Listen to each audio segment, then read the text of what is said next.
हज़रत यूनुस अलैहिस्सलाम और मछली के पेट का वाक़या।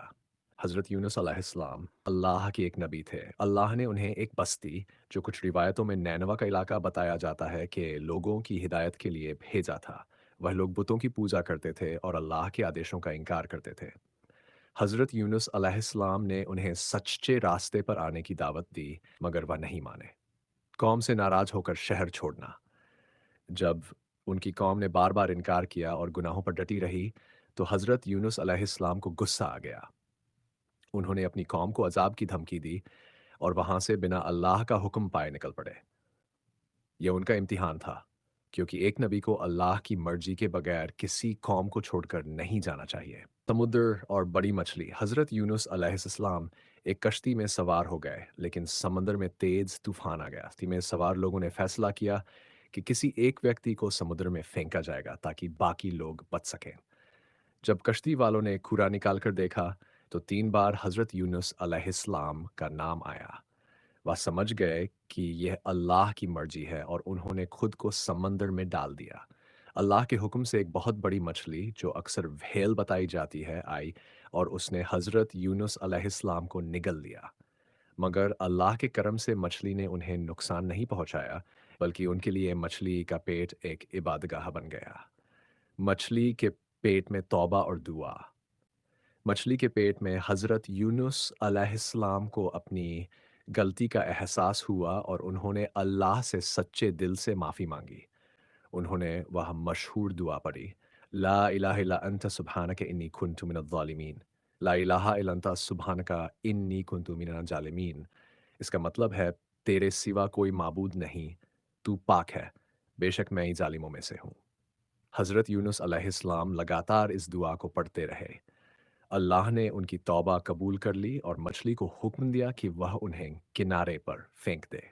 जब हज़रत यूनुस अलैहिस्सलाम को मछली ने समंदर के किनारे उगल दिया, तो वह बहुत कमज़ोर और बीमार थे। उनकी खाल सूरज की गर्मी से जल रही थी और उनके जिस्म में ताकत बिल्कुल ख़त्म हो चुकी थी। अल्लाह की रहमत और शिफा। अल्लाह ने अपनी रहमत से उनके लिए एक बेलदार पेड़, कद्दू की बेल, उगाया, जिसके पत्तों ने उन्हें छाया दी और उनके लिए आराम का ज़रिया बना। इस पेड़ के फल खाने से उनकी ताकत धीरे-धीरे वापस आने लगी।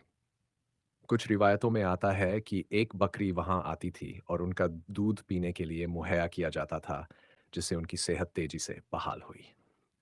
अपनी कौम की तरफ लौटना। जब हज़रत यूनुस अलैहिस्सलाम पूरी तरह ठीक हो गए, तो वह वापस अपनी कौम की तरफ गए।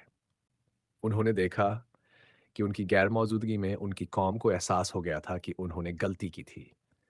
जब उन्हें ये पता चला कि उनके नबी उन्हें छोड़कर चले गए हैं, तो उन्होंने अल्लाह से माफ़ी मांगी और सच्चे दिल से ईमान ले आए।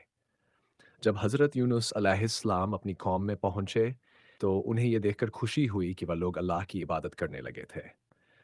उनकी कौम पर अल्लाह ने अज़ाब नहीं भेजा और उन्हें बचा लिया।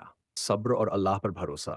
हज़रत यूनुस अलैहिस्सलाम ने अपनी कौम से गुस्से में आकर उसे छोड़ दिया, मगर अल्लाह ने उन्हें यह सिखाया कि हर मुश्किल का हल अल्लाह की तरफ से ही आता है। जब भी कोई इंसान गलती करे, तो उसे हज़रत यूनुस अलैहिस्सलाम की तरह सच्चे दिल से तौबा करनी चाहिए। ये दुआ किसी भी मुश्किल और परेशानी में पड़ने से अल्लाह की मदद को बुलाती है। आखिरी बात, हज़रत यूनुस अलैहिस्सलाम का ये वाक़या हमें सिखाता है कि इंसान को हमेशा अल्लाह पर भरोसा रखना चाहिए, हर हाल में सब्र करना चाहिए और जब भी कोई परेशानी आए, तो अल्लाह से मदद मांगनी चाहिए। हज़रत यूनुस अलैहिस्सलाम का वाक़या यहीं पूरा हो जाता है। उनके इस इम्तिहान के बाद अल्लाह ने उनकी कौम को हिदायत दे दी और वह लोग ईमान ले आए। उनकी कौम उन नबियों में से थी जिन्हें अल्लाह ने अज़ाब से बचा लिया, जबकि आम तौर पर जो कौमें अपने नबी की बात नहीं मानतीं, उन पर अज़ाब आ जाता था। इसके बाद हज़रत यूनुस अलैहिस्सलाम अपनी कौम में रहे और उन्हें अल्लाह के बताए रास्ते पर चलने की तालीम देते रहे। हाँ, उनका ज़िक्र कई जगहों पर आया है। सूरह अल-साफ़ात, सूरह अल-अंबिया, सूरह अल-कलम। कुरान में उन्हें जुन्नून यानी मछली वाला भी कहा गया है। दुआए यूनुस पढ़ने से हर परेशानी से निजात मिलती है। सब्र और अल्लाह की मर्जी का इंतज़ार करना ज़रूरी है। अगर आप हज़रत यूनुस अलैहिस्सलाम की ज़िंदगी से जुड़ी और बातें जानना चाहते हैं, अगर आपको हमारी इस्लामिक कहानियाँ पसंद आती हैं, तो हमारे चैनल को लाइक करें, सब्सक्राइब करें और बेल आइकन दबाएँ, ताकि नई कहानियों की नोटिफ़िकेशन आपको सबसे पहले मिले।